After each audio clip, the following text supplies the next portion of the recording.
Steve ਸਕੈਲੀਜ਼ ਨੇ ਆਪਣਾ ਨਾਂ ਹਾਊਸ ਸਪੀਕਰ ਵਜੋਂ ਡ੍ਰੌਪ ਕਰ ਲਿਆ ਹੈਗਾ। ਜਦੋਂ ਉਹਨੂੰ ਪਤਾ ਲੱਗਿਆ ਵੀ ਮੇਰੇ ਜਿਹੜੀਆਂ ਵੋਟਿੰਗ ਜਦ ਹੋਊਗੀਆਂ ਤੇ ਇੰਨੀਆਂ ਵੋਟ ਨਹੀਂ ਬਣਨੀਆਂ ਹੈਗੀਆਂ, ਤੇ ਉਹਨਾਂ ਨੇ ਆਪਣਾ ਨਾਂ ਡ੍ਰੌਪ ਕਰ ਲਿਆ। ਲੂਜ਼ੀਆਨਾ ਦੇ ਰਿਪਬਲਿਕਨ ਕਾਂਗਰਸਮੈਨ ਸਟੀਵ ਸਕੈਲੀਜ਼ ਨੇ ਆਪਣੇ ਕਲੀਗਸ ਨੂੰ ਦੱਸਿਆ ਵੀ ਮੈਂ ਆਪਣਾ ਨਾਂ ਵਿਦਡ੍ਰॉ ਕਰ ਰਿਹਾ ਐਜ਼ ਏ ਸਪੀਕਰ ਡੈਜ਼ਿਗਨੇਟ। ਤੇ ਸਾਰਿਆਂ ਨੂੰ ਪਤਾ ਹੀ ਹੈ ਵੀ ਪਹਿਲਾਂ ਕੈਪਟਨ ਮਕਾਰਥੀ ਉਹਨਾਂ ਨੂੰ ਇਹਨਾਂ ਨੇ ਬਾਹਰ ਦਾ ਰਸਤਾ ਦਿਖਾਲ ਦਿੱਤਾ ਸੀ। ਸੋ ਕਾਫੀ ਜਿਹੜੀ ਆ ਮੈਸ ਇਸ ਵੇਲੇ ਹਾਊਸ ਦੇ ਵਿੱਚ ਹੋਈ ਆ। ਹਜੇ ਕਿਸੇ ਨੂੰ ਪਤਾ ਨਹੀਂ ਲੱਗ ਰਿਹਾ ਵੀ ਹਾਊਸ ਦਾ ਸਪੀਕਰ ਕੌਣ ਬਣੂਗਾ।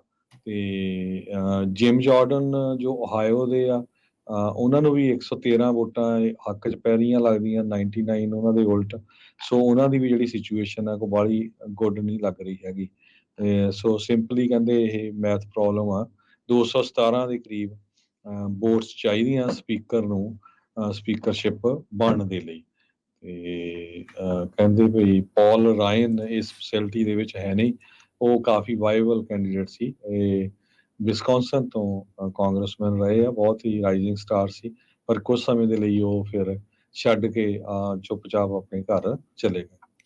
ਜੀ ਬਿਲਕੁਲ, ਹਾਲ ਦੀ ਘੜੀ ਸਟੇਲਮੇਟ ਆ ਜੀ, ਇਹਨਾਂ ਦਾ ਕੁਛ ਬਣਦਾ ਨਜ਼ਰ ਜਿਹੜਾ ਉਹ ਨਹੀਂ ਆ ਰਿਹਾ।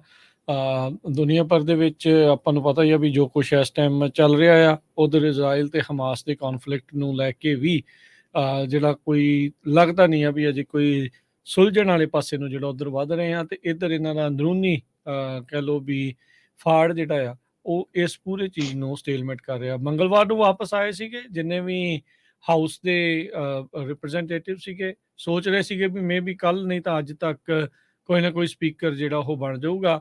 ਸਟੀਵ ਸਕੈਲੀਜ਼ ਦਾ ਅਨਾਊਂਸ ਹੋਇਆ ਤੇ ਉਹਨਾਂ ਨੇ ਅੱਜ ਇਹ ਅਨਾਊਂਸ ਕਰਤਾ ਵੀ ਭਾਈ ਆਪਣੇ ਵੱਲੋਂ ਸਤਿ ਸ੍ਰੀ ਅਕਾਲ ਆ।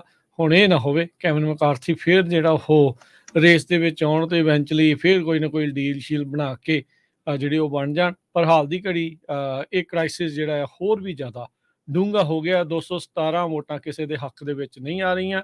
ਬਾਕੀ ਜਿਹੜੀਆਂ 211 ਡੈਮੋਕ੍ਰੇਟ ਪਾਰਟੀ ਵਾਲੀਆਂ ਉਹ ਹਕੀਮ ਜੈਫਰੀਜ਼ ਨੂੰ ਤਾਂ ਪੈ ਜਾਣਗੀਆਂ। ਤੇ ਇਹ ਨਾ ਹੋਵੇ ਹੁਣ 7-8 ਜਣੇ ਇੱਧਰੋਂ ਉੱਧਰ ਜਾ ਕੇ ਵੋਟ ਪਾ ਦੇਣ ਤੇ ਕਿਤੇ ਡੈਮੋਕ੍ਰੇਟ ਪਾਰਟੀ ਦਾ ਸਪੀਕਰ ਬਣ ਜਾਵੇ, ਜਿਹਦੇ ਚਾਂਸ ਹਾਲ ਦੀ ਘੜੀ ਤਾਂ ਆਪਾਂ ਕਹਾਂਗੇ ਵੀ ਨਾਮੁਮਕਿਨ ਆ। ਪਰ ਕ੍ਰਾਈਸਿਸ ਜਿਹੜਾ ਆ ਉਹ ਕਾਫੀ ਜ਼ਿਆਦਾ ਡੀਪਨ ਹੋ ਗਿਆ ਆ।